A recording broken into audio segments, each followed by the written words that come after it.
Our next speaker today is Rob Law. Rob is the founder and CEO of Trunki and the man behind the much-loved ride-on suitcase for tots. We have one. It changed my life. From one of the most famous rejections on the BBC Dragon's Den in 2016, he has successfully built a team who have pioneered a new retail category of children's travel products, designing and creating a range of innovative solutions which help families on the go. Rob originally hails from Chester. He's 40 years old. He's accomplished a lot. He graduated with a first-class honours degree in product design and has worked internationally, including periods in New York, Taiwan, Australia, and for some of the UK's leading design consultancies. In 2011, he was awarded an MBA for Services to Business and went on to receive an honorary degree of Doctor of Engineering from Bath University in 2015. Rob is popular. Rob is also popular. Rob, you're very popular. Where's Rob? Very popular. We also have seen what's in the goodie bag, so you're really, really popular. Rob is a popular and engaging personality on the speaker circuit and is also passionate about inspiring future business leaders and designers and holds several pro bono positions. Rob is here to talk to us today about building a global family brand and overcoming challenges. Ladies and gentlemen, please put your hands together for Mr. Rob Law.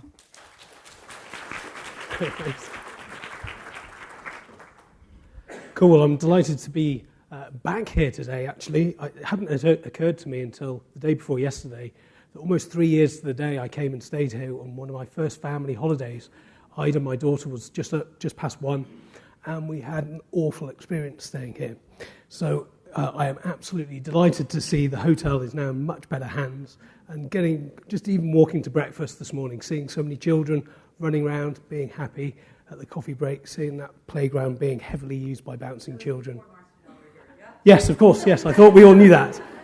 Sorry, yeah. Before Martinhal, it was 3 years ago. We opened here in 2016, just to be clear. So I can't wait to get home and convince my partner it's well worth going back to Portugal and experiencing this place again. So I'm going to take you on a journey over the next, hopefully, 25 minutes, I'll be sharing my story, which is one about resilience, overcoming challenges, and thinking creatively. I think storytelling is a really important tool to use, and this is an example of our timeline we have up in our organisation to really share with people who come to the office, whether they be clients, customers, or service providers, to really get them on board with what we've achieved and where we've come from. But before I start the story, I think let's start with a point in time where I truly believed I'd ruined my business. But a quick show of hands who, before knowing about today, have seen a Trunki around or have owned one. So we've got quite a big show of hands there. And if you're not from the UK, keep your hand up. Great, so we are starting to get some good international exposure. But I thought, this is 2006. I'd spent the entire wealth of my personal loan buying a container of 1,600 Terence and Trixies, the pink and blue Trunkies, to come to the UK. I'd been trading for 2 weeks, and I thought, I'll take the Trunkies on a national TV programme, and there's no way I cannot succeed in securing some investment from some very famous business entrepreneurs.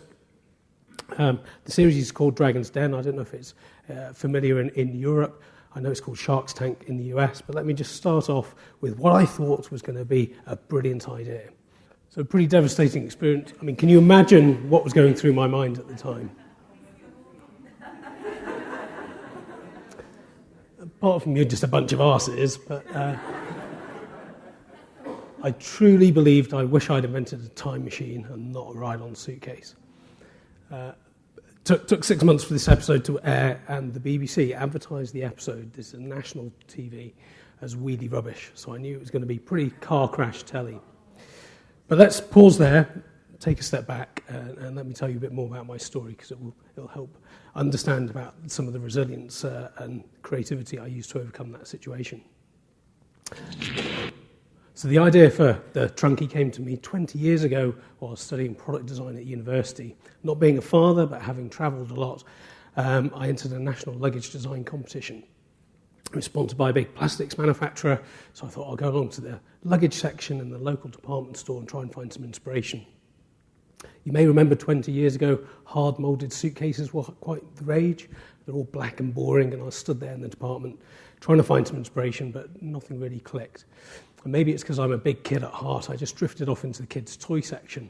And it was there looking at the ride-on toys that we're all familiar with, like ride-on tractors and police cars and things like that, that are actually manufactured using a different manufacturing technique that wastes a lot of space. You're probably familiar with them, and you could lift up the seat and there's enough storage space for an apple or something. And the eureka moment came, well, why not marry the two technologies together? So use the adult manufacturing technology to make a really functional ride-on suitcase that kids could really benefit from. They can pack all their toys and games inside, and hopefully will revolutionise children's travel. I've got this picture here because this is the judges who awarded me the prize. I won the competition. Oh, look at that. I had a full head of hair back then. But this is a really important picture to me because the judges took me aside and said, you know what, Rob, you've got quite a commercial idea here. You should try and license it. So it took me all of 2 seconds to think, oh yeah, if I license it, I can live off royalty checks and go and spend the rest of my days sipping cocktails on the beach. Brilliant idea. So I set about trying to figure out how I was going to do this. So back then, took out the yellow pages and approached one of the UK's leading luggage manufacturers back then, Carlton. They're actually manufacturing just outside London. Really excited. I had my prototype, I had my mood boards, I had everything all prepared. Bounced into their factory and said, ta-da, we're going to revolutionise children's travel. What do you think? And they very politely told me fairly quickly that they were in the business of making luggage and not children's toys. Oh, but this is going to revolutionise children's travel. Parents are going to be really happy using this product. And they said, no, I think you should go and talk to a toy company. Okay, well, thanks for the feedback. I'll go off and find someone else to talk to. So I approached a toy company, and they told me very politely I'd invented a piece of luggage. So surprisingly, coming up with this revolutionising concept, no one would touch it. No one wanted to take the risk on bringing it to market. So I went on and approached a few more manufacturers, still getting knockbacks. I then went off and travelled internationally, worked in Taiwan and New York, and I was always fine-tuning the concept for this ride-on suitcase. And came back to the UK, started, I approached, there's a great charity in the UK called the Prince's Trust that help young people start up their businesses. So with some fantastic mentoring from them, I was able to put a bit more of a clearer business plan together to try and license the design. And in 2003, February, I went to a big toy fair in London and for the first time approached a toy company who were absolutely ecstatic about the idea and were trying to bite my arm off to get global licensing deal from me. So after all that setback, I finally found a company who were really excited about Trunki. We very quickly signed a global licensing deal, and I then moved to Bristol, where I'm now based, and waited for these royalty checks to come flooding in. It was really exciting to start with because they got this customer in Saudi Arabia. It was the equivalent of Barbie. Culturally, Barbie doesn't really fit in the Middle East, so they have this brand called Fula. Quick side story, there, instead of buying Ken, the male play figure, you buy the male teacher for Barbie, or Fula, should I say, to play with. Go figure. But they put their brand on the side of the Trunki. It was called the Fula Trunki Travel Case. They did a TV advert. I couldn't believe it. It was going to be really exciting. We were going to revolutionise children's travel. Fast forward 3 years, this toy company only had one customer, this one in Saudi Arabia. Trunki had never been to the UK, to Europe, to the US, and they'd been trying to sell Trunki as a cheap ride-on toy, not a lifestyle brand to really help parents, and primarily mum, get their kids off travelling the world. So they went into liquidation. They'd badly managed a few other projects, and within a matter of minutes of taking this phone call in October 2005, where they said they couldn't represent Trunki anymore, they were going into voluntary liquidation, I thought, brilliant, I'm going to have a go at this myself. I've been working as a design consultant. One of my biggest clients was Unilever, working for some of their big brands, Dove, Domestos, Rexona, Persil. And to me, it just made sense that Trunki needed to be a really strong brand, lifestyle brand to mum. The challenge was retail, how to get into retail. So this is a picture on the 5th of May 2006, almost coming up to our 12th birthday. where the first container of Trunkies arrived. So it was 2 weeks after this I took them on Dragon's Den. But none of the retailers, none of the big guys wanted to stock Trunki because they couldn't decide whether it was toy or luggage or baby, which department should it actually fit in. So I had, back then, 12 years ago, a bespoke custom e-commerce site built by a friend, and I was supplying a couple of local independent retailers, but I couldn't get into the big guys. So I thought, let's take Trunki on Dragon's Den. What could possibly go wrong? I need money, I need mentoring, and I need some exposure. But before, so I went on Dragon's Den. I'll come back to that in a minute. But the summer peak of children's travel was just approaching, and you would not believe what happened next. This is a news clip. The alleged aim was clear: to smuggle liquid bombs in hand luggage onto UK planes bound for America. Now, we may all remember the summer of 2006, and certainly in the UK, if you're in the travel industry, the government banned hand luggage. Probably the worst thing that can happen when you've just launched a children's hand luggage brand. Fortunately, back then, it was me working out of my bedroom. I didn't have a payroll to meet. It was just me trying to figure out how the hell we're going to navigate this particular storm. So back then, it was kind of, well, I've tried to market Trunki purely for air travel. Let's pivot the marketing model and try and market a Trunki for more domestic travel, more staycations. So the simple idea there was a cow Trunki. Let's create a cow print Trunki we call a Frida, and we really marketed her for domestic travel. And that ban went on for about 6 weeks, and I had mums and parents contacting me saying, "Oh, can we take Trunki? Can we check Trunki into the hold?" I said, "We can't recommend it. You know, those big Samsonites tend to beat them up." But I designed Trunki for what's called disassembly, so if any part broke off, we could easily replace it. So a few Trunkis did have wheels or horns knocked off by those big cases, and we were able to send out spare parts. And there's real good learning on the power of good customer service.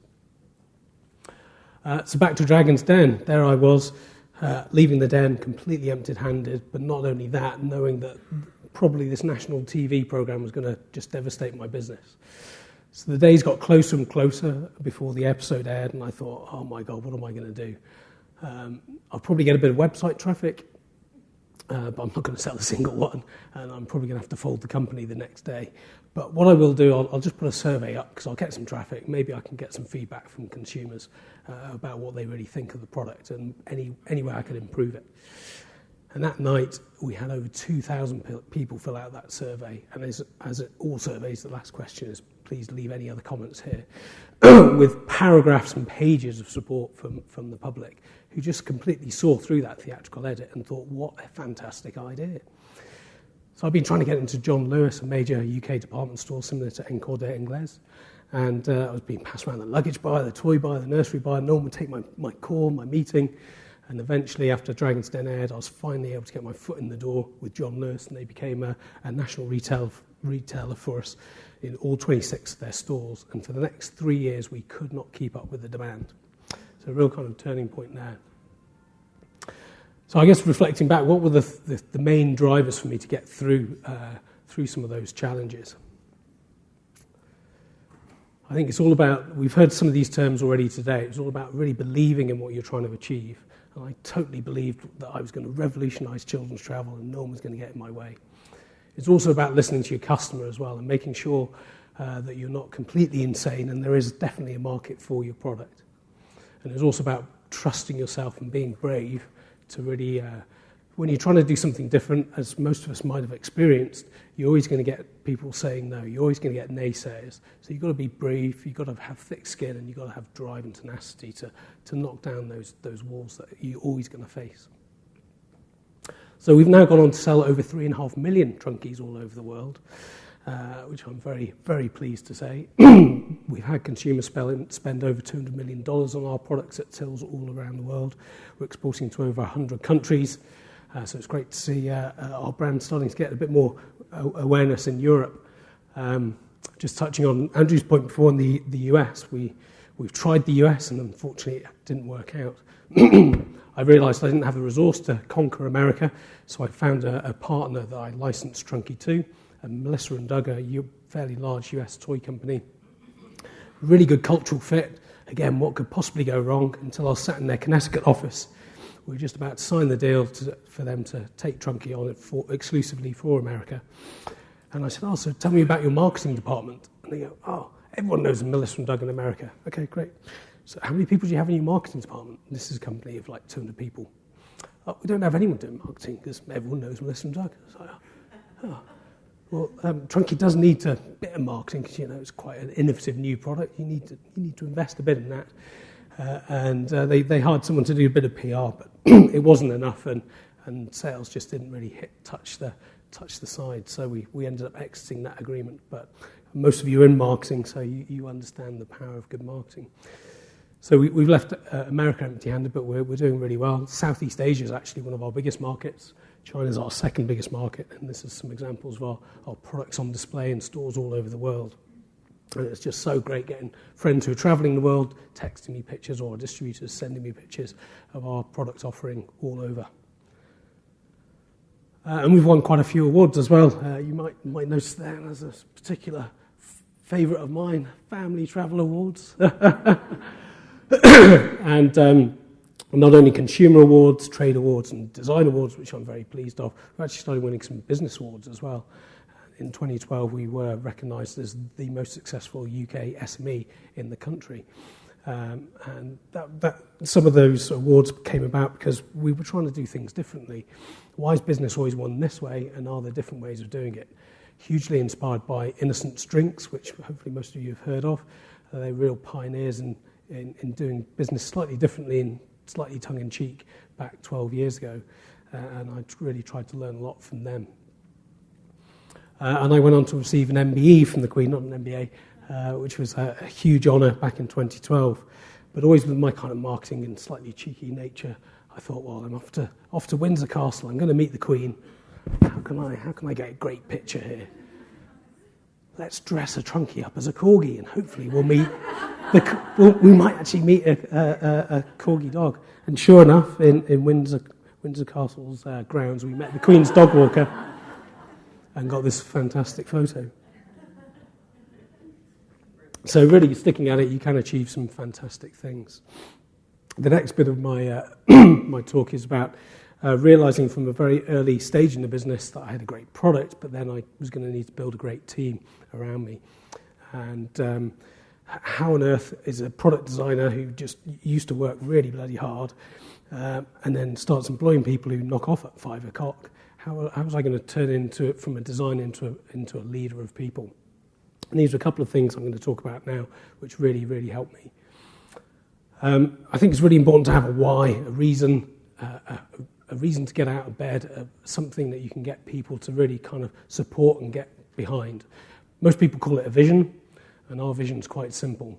We truly believe that we don't make children's plastic suitcases. We make products that enable parents and carers to take their kids off exploring the world, where they can learn and develop so much as little people. That's what we're all about. Lots of businesses have these like slogans on their walls, and it's really important to try and bring that more to life. Now with new technology and social media, which didn't exist back when I started, there's an amazing platform called Instagram, which completely epitomises our whole mission. Our curated feed on @Trunki Travels is just great pictures of our brightly coloured products being used all over the world with great smiling kids who are off trying new foods, experiencing new cultures, learning about new things. So we're trying to think how we can use this kind of consumer-generated content more and more to get our message out about what we're trying to achieve.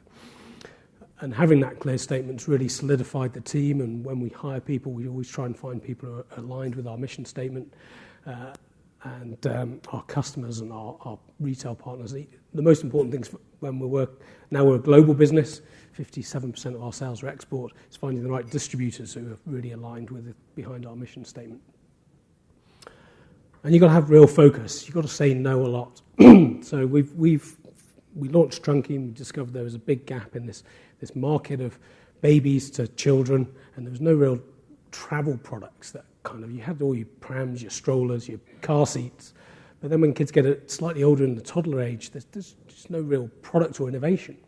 So we started with Trunki, and then we got a load of parents in, ran a focus group and said, okay, so what's your next greatest travel woe?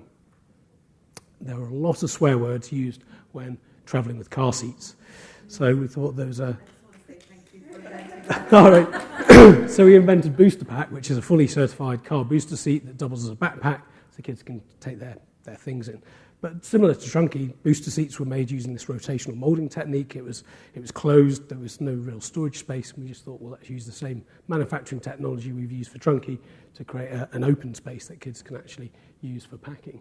And that's become our second greatest selling product.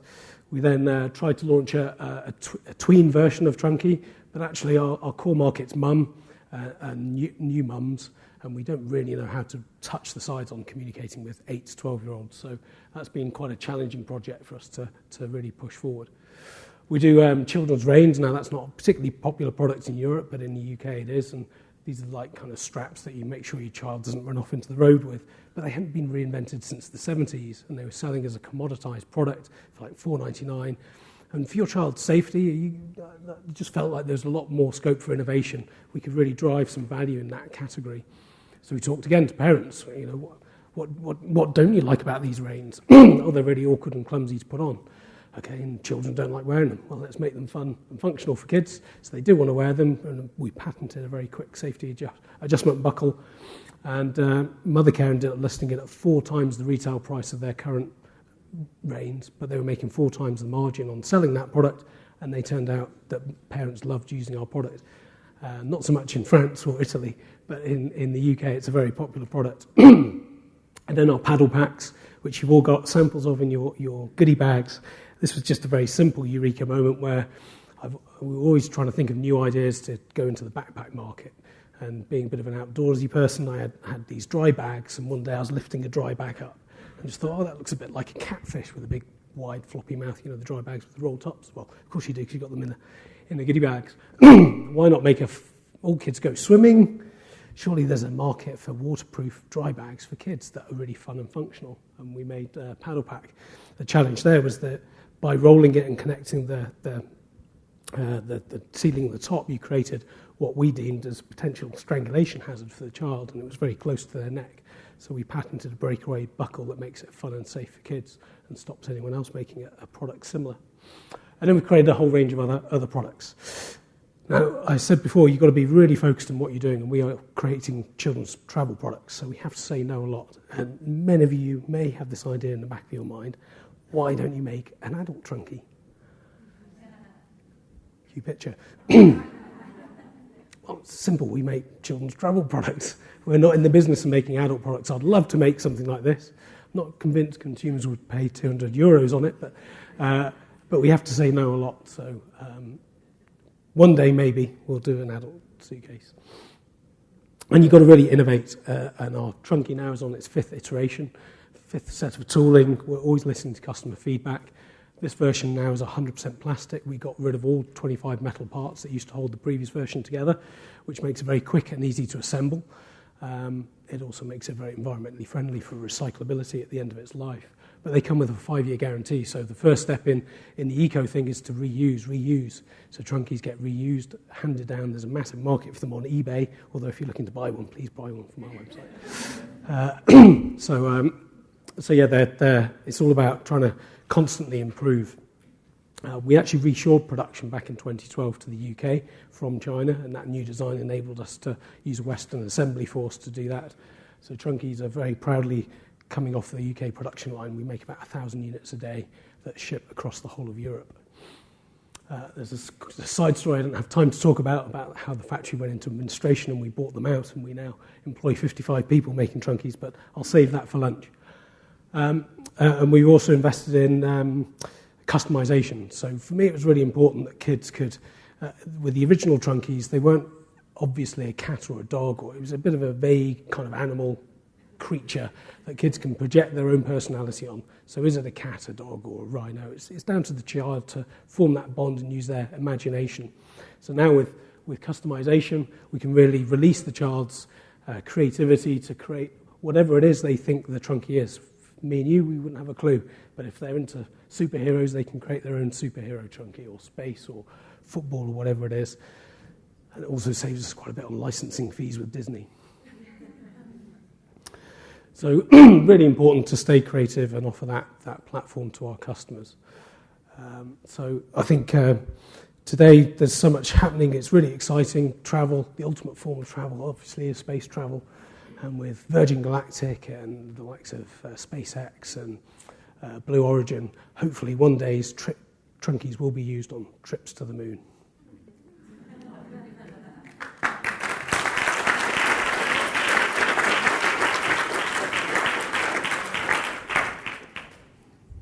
Thank you, Rob, and thank you for keeping to time. Much appreciated.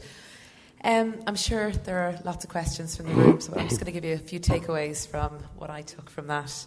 The first one is definitely to believe in yourself, not to give up, and to trust in yourself, because I think if you hadn't have done that in the early days, you would not be standing here today and wouldn't have had the huge success that you have had. I also must think you must reflect back on that BBC moment and all those sound bites for 6 months. And are you at peace with yourself that was the best publicity ever? Absolutely. Great. If I had invented a time machine, I'd go back and do it exactly the same. Good man, because I remember seeing the Dragon's Den revisited, and I was rooting for you because I followed your story. And I remember thinking, I really hope he's feeling really smug right now. And when they went back and kind of, remember they kind of go back and look at the ones that got away, and Trunki was one of those. And one thing that I loved was your Instagram feed. So I think this is a point for everybody in the room, is user-generated content. So if you can master and get your customers or your followers to actually generate content for you and endorse your product and endorse your brand or endorse what you're having to say, and take those pictures with product in hand and utilising it on their travels, and then get to endorse you, and you can put that on your site and through your own social media channels. That's incredible. So questions for Rob? Great. From here, please. Hi. Hello. How many parts of the Trunki are patented? Because sometimes when I think of a product that I really want to make, and I think, well, how copyable is it from somebody else, or what aspect of it can I patent? So how does that fit into what your vision is for Trunki? Sure, very good question. Originally, Trunki wasn't patented. You cannot patent the concept of a ride-on suitcase. You can patent something like a very clever plastic clip, which we have a patent on, but the concept cannot be patented. Patents quite often be a millstone around startups' neck as well, because they're incredibly expensive. Yeah, you can get a patent in the UK or in France or Germany, but that's completely useless, because that means you're giving a blueprint to make your product globally, but they just can't sell it in that one country. So if you're doing a patent, you've got to go global, and that's where it becomes expensive, hundreds of thousands of pounds or euros. So actually not having to invest that, whatever cash I had in those early days in marketing, in PR, and building the brand, kind of paid off. But we do get copied a lot. There are an awful lot of copies out there. At least 40 companies have tried, mainly Chinese factories, and we fight very hard about it. We actually now use an online brand protection agency who've taken down over 5,000 listings off international trade sites like Alibaba, Tmall, Taobao. So that's really where the front line is. But back in the day, it was me trudging around all these trade shows with a hammer, going after all these copyists. But no one's created the brand.